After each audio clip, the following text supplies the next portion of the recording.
Thank you. I'll speak for about 20 minutes. I have a pretty big slide deck here, but I'll skip through a few that are probably pretty important for you. I guess just to introduce this, just imagine if all of a sudden the Port of New Orleans and the US Gulf was closed to American agricultural exports, and think of the repercussions that would happen. That's really what we're confronting in Ukraine. We're going into early 2022. I just want to kind of highlight on the right-hand side, there's a lot of stuff going on that's impacting agriculture. And I list them, I won't read all of them because you're probably all familiar with it. But these are all very dramatic impacts on agriculture until we get to February 24th, where all of a sudden we got the Russian invasion. So these are compounding impacts. All of them are very bullish for American agriculture.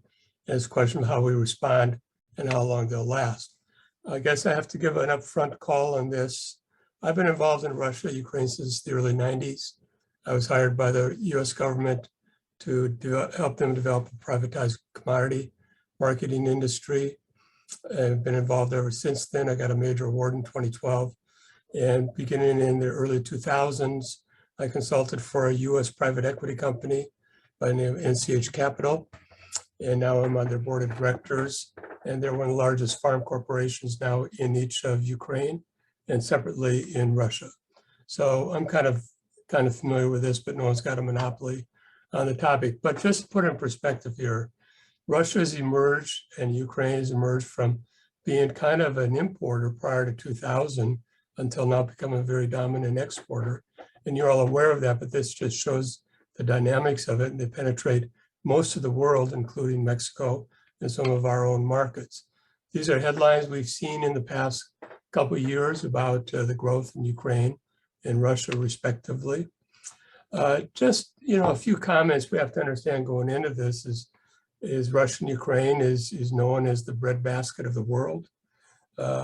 Many of the farms there are what we call Soviet legacy farms, which are typically 50,000 acres. They were state-owned, and then they were liquidated in the early 1990s. So when private equity bought farms, they typically bought farms in 50,000 acre units. Corruption is endemic. It's massive, particularly in Ukraine. I don't know for sure how this is going to be resolved and how government aid is going to freely flow to that country until or unless the corruption is resolved. In our case, because we are a US-based company, we have to ascribe to the Foreign Corrupt Practices Act, which constrains us relative to many of the competing companies we deal with. Russia is noteworthy for having a high degree of interventions, and I just have to emphasize it because we're seeing a lot of interventions today. A couple of things of significance in the past few years. They've created something called United Grain Corporation, which is a new commercial entity. It should be thought of as an STE in our language. They now, I understand, are capturing the majority of exports from Russia. They implemented a few years ago a Russian export tax, which in June was $140 a ton. Now it's $88 a ton. And that has a drastic impact on world market prices. But this has caused a world shift in agriculture, both in Russia and Ukraine, for lots of reasons, which I won't elaborate. This is US wheat slide, and it's a great slide, but it shows all the interventions that's occurred in Russia over time since 2008 and the impact on the world market price, that being Chicago. And this shows that on average, across all of these, the average impact, excluding the most recent invasion, was $1 a bushel. So now everybody's getting to know the geography of Russia and Ukraine in particular. This shows the Financial Times map left-hand side. A few highlights there, you'll see, of course, where the Russians are penetrating, but in the lower left-hand side, I don't know if you can see my icon, you'll see Odessa. That's extremely important to everything that's going on in this industry. And as of today, this word right here called Snake Island is extremely critical, which I'll speak to. So on the right-hand side, you can see the location of our farms and our elevators. And we're naturally tributary to Mykolaiv, which is blowing up now, and Odessa, which is closed. So if you ever want to go to Russia, just last week, they issued an advisory that says don't go. Here's the headlines, calling impacting commodity markets. more and more impact on commodity markets. Here's the price of commodity markets, the FAO food price index, and you see how it's escalated, particularly on soybeans and corn. Just a few war stories. There's a few of us around the world who are pretty involved in this, so we have to read everything in the world and talk about this. But initially on the left-hand side, we had a shortage of farm workers because they went in the army, and then they gave them a furlough so they could work. Most of the companies, not ours, had shortages of fertilizer, ag chemicals, and seed. And then we got a shortage of diesel once the Russians started blowing up the diesel plants. A big problem was stealing of agricultural inputs from storage. A big problem is inventories that are not sold. I'll speak to that in a moment. A shortage of storage space. And I'm seeing sales of distressed assets in the marketplace, probably about 20 cents on the dollar. Everybody's trying to find alternative routes, and the Russian army is brutal, as you see on TV. They raid farms, they steal grain, they export to Syria, they steal equipment to give you an IOU that they'll return at the end of the war. They bomb facilities. We've had missiles hit tractors. We have landmines in fields. In many cases in the east, the Russians are taking over the farms and offering the previous land operator a 70-30 crop share, and we have farm workers as POWs. Yesterday, headline, Ukrainian farmers are destroying harvest equipment so Russians can't take their crops. This is just to lighten you up. This is a YouTube, and that is a Russian soldier sitting there right in the middle, and he's taking a dump. And that little red spot on the right-hand side is a Ukraine drone, which in the live video, you can, I hate to say, hits them. So here's what's happening to production. You see corn and wheat on the left and right side, respectively, and the exports. You can see the sharp reduction in exports in both of them. I'll give you details on that in a minute. When the invasion occurred, these are FOB export prices. The green one is Ukraine prices. This is for wheat. The yellow is FOB Baltic, and the blue is US Gulf. So you can see prior to the end of February, they were all within a couple of bucks a ton to each other. And since then, the spreads have widened. Ukraine prices have fallen because of the risk. US prices have escalated. We're doing a project on this actually for USDA on this exact topic, and I just share this with you. This shows all of the export origins before the invasion and after the invasion, and the change in prices. You can see on the lower panel that the largest increase in prices was P&W and US Gulf. The previous speaker said we've become uncompetitive. I think we're uncompetitive in everything except softwood winter. I think that's the correct way to say it today.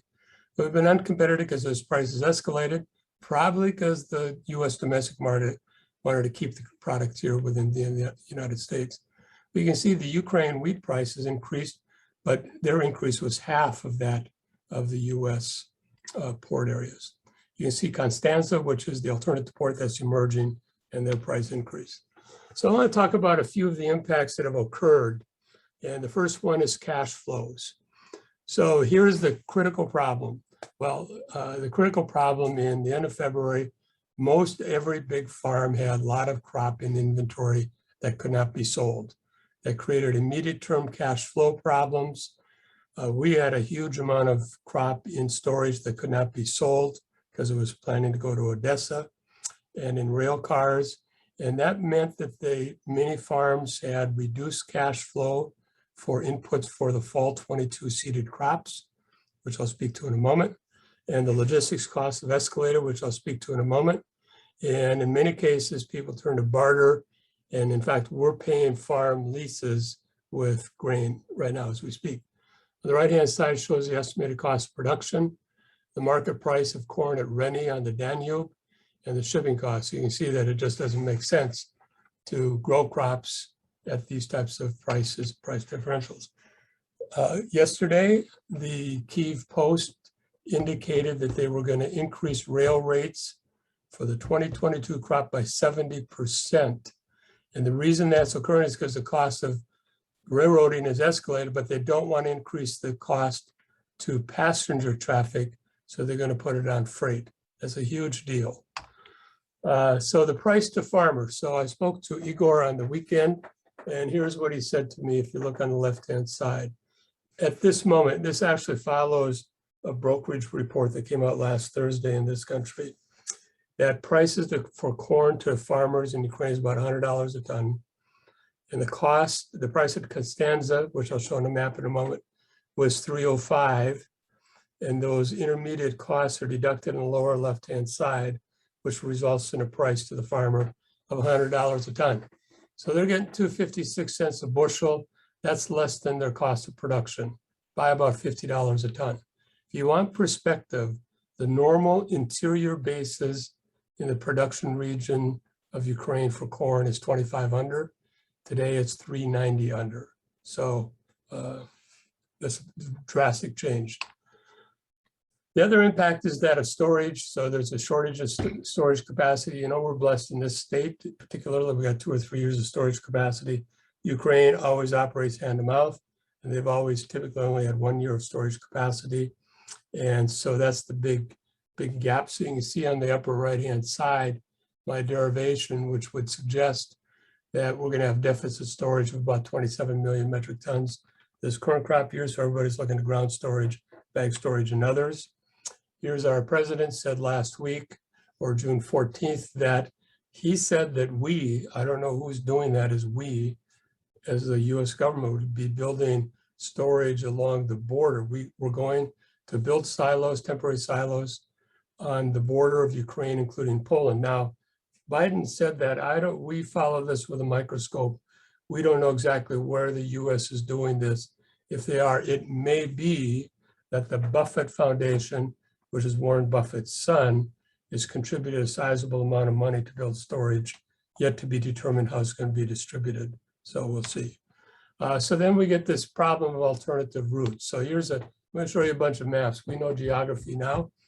You can see this is from the Ministry of Ag in Ukraine, and the big area going down to Odessa. There's no flows going there, but you'll see that flow going down to Reni in the center lower part, and Ishmael. Ishmael is in Ukraine, and the Ukrainian rail line is trying to build a rail line to move the grain there.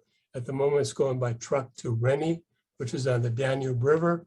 And then there's alternative routes going overland into Poland. In our assessment, they're not very economical. Here's the rail routes. Actually, these are from our farms. The red is our farms, and the green is our elevators. And so you can see that normally we'd be going to Odessa, but instead we're channeling it through Reni on the left and exploring, moving it over to Poland in that area. But our additional cost, and like I say, additional cost is $75 to $125 a ton. So that's about $3 to $4 a bushel. It's pretty serious money. So here's more. This is ship tracker. I want to highlight this to you. If you can read in the upper part, there's 3 dots there. That's the port of Odessa. Those are 3 ships shown there as of a couple days ago. Those are all Chinese-bound ships. And then on the right-hand side, you'll see the ports coming out of Russia and the Black Sea. And then you'll see going down on the left-hand side, there's a port there. It's on the Danube, and then going below that is Constanza. That's in Romania. So most of the grain is trying to move down to those destinations, either by truck, rail, or truck barge combinations, but they're at capacity constraints. Last week, you heard a lot of hocus pocus about Ukrainian grain that was being stolen and shipped by Russians someplace. And the BBC did a very nice article on that. It was being shipped to Syria. And this is the map of the way it was routed through Crimea and then overland to Syria. And here's the clip of that. It said that normally they'd have trucks about 7 kilometers long of trucks, normally about 100 per day. But during that particular period of time, they have 400 trucks. That's Ukrainian trucks stolen by Russians driving Ukrainian grain to Syria. So that's where we are. So then on May 12th and 13th, there's a new word that was invented called solidarity lanes. And the idea there, and this is an EU idea, is that Russia and Ukraine should get together and find a way to protect the exports out of the Black Sea because of the starvation problem. And unless they do something to protect that, the insurance costs would be very high. People won't put ships into those ports, and we'd have starvation. And since then, there's been perpetual negotiations. So here's Wall Street Journal yesterday. Ukraine war pushes millions of the world's poorest towards starvation. So the EU is trying to address this particular problem. So here's all the headlines on May 16th. That's the day that the European Commission announced their proposal for creating solidarity lanes that would provide either a convoy protection for Ukraine grain through the Black Sea and or would build alternative routes over Poland and other destinations. Personally, it's a lot of talk. I follow this with a microscope. I'm not certain much is transpiring out of this. We have Lavrov negotiating with Turkey without Ukraine. We have Ukraine negotiating with Turkey without Russia. We have FAO, everyone's involved, but nothing's happened. So, but these are all, there's a lot of commotion here. And this is really important because that is the day that the world market became convinced that a low-cost route would evolve to move grain out of Ukraine. So in our analysis, due to the closing of the Black Sea reports to the maximum capacity for exporting Ukraine grain is about 1.5 million tons a month. USDA says 2. Now, this morning, you heard the word Snake Island. And if you look at a map, you'll find Snake Island. That's the island that a few months ago, the Russians took it over from the Ukrainians, and the Ukrainians came by, and the Russians used foul language at them. The Russians took it over. And just a few weeks ago, the Russians left that. And these are all the news stories from yesterday. And the Russians said they left it so as to allow humanitarian food aid to leave the Black Sea. I'm not certain that's exactly correct, but this is the stories. The idea is that with Snake Island being taken over by the Ukraine military again, they will be able to provide protection to ships channeling through the Black Sea corridors, in particular, a corridor, I think it's called the Bistry mouth of the Danube River. And so this is an idea. And as of this morning, there were 8 ships that were entering Ukrainian ports to take grain out. In reality, these are smaller ships, but it takes some of the logistical pressure off of that Danube port area, which you saw in my earlier map. So last week, this is from a person I know in Ukraine. He said we could export about 2.5 million tons a month. Now get this, last year in 2021, we produced 100 million metric tons. In 2023, they're expecting to produce only 50 million metric tons due to lack of working capital, due to low prices and farmers not able to sell their grain. So that means next year, the production is in Ukraine is an idea. It'll be about 50% less, which is substantial. And then the idea is that, well, at 2.5 million metric tons a month, we can rationalize a lot of this because the crop will be much smaller. But what's really critical for us here in North Dakota and the Pacific Northwest and others is Ukraine has always had the lowest shipping costs in the world, like 20 bucks a ton. I think we use $30 to $40 a ton to go from farm to FOB ship, whereas in the Midwest here, the Columbia guys could say it's more like 70 or 80. But with these added costs that are currently in place, it takes Ukraine from the lowest cost shipper in the world to the highest cost shipper in the world. So the key to Ukraine's future is really the reopening of Odessa. So this is of interest to you. This is wheat prices. Now take a look at that. That peak that occurred exactly the day that the EU announced solidarity lanes. And since then, the US CME July has fallen, and the US Gulf basis has fallen by about $97 a ton, by about that added cost differential I was discussing with you earlier. So just in conclusion, and then I'll try to answer questions. Okay, so Russia's got very favorable growing conditions right now. Ukraine is a dominant producer of sunflower oil, rapeseed, and canola, corn, and wheat. The 2022 crop probably is going to be reduced by half versus 2021. We're thinking that only about 35 to 40% will not be planted, but the added logistical costs are going from about $20 a ton upwards to, some people say publicly, $130 a ton, probably more likely 75 to 95 per ton. Longer term, the single most important risk is what happens to Odessa. Just think of this, we're shipping $20 or $30 a ton through Odessa. Without Odessa, the added costs are $100 a ton. So the single most important thing that's going on is what happens with Odessa. Russia is trying to take over much of agricultural production and export assets in the eastern Ukraine. Technology is pretty critical in Russia. We'll be hearing more of that in the future. They report by decrees instead of executive orders. But a few decrees that have been announced since the end of April is Western companies who leave are not guaranteed to be able to return. If the Western company had patent protection, like McDonald's, Starbucks, John Deere, or Corteva, they would lose that patent protection if they leave.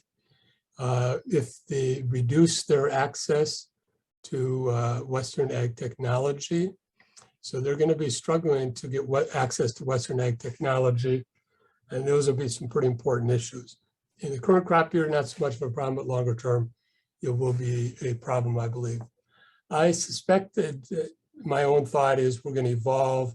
Odessa is so important and the starvation issue is so important to the EU that somehow I'm expecting some type of a convoy type mechanism to facilitate movements in and out of Odessa. We'll see. And then there's going to be a discussion about a Marshall type plan for the post-war, whenever that is. And I don't know who's going to fund that for sure. This was discussed in the Financial Times in April, and a couple of days ago, the estimated cost was circulated that it would cost about $750 billion, which I think will be a major policy issue for our country. So with that, I'll close and try to answer questions.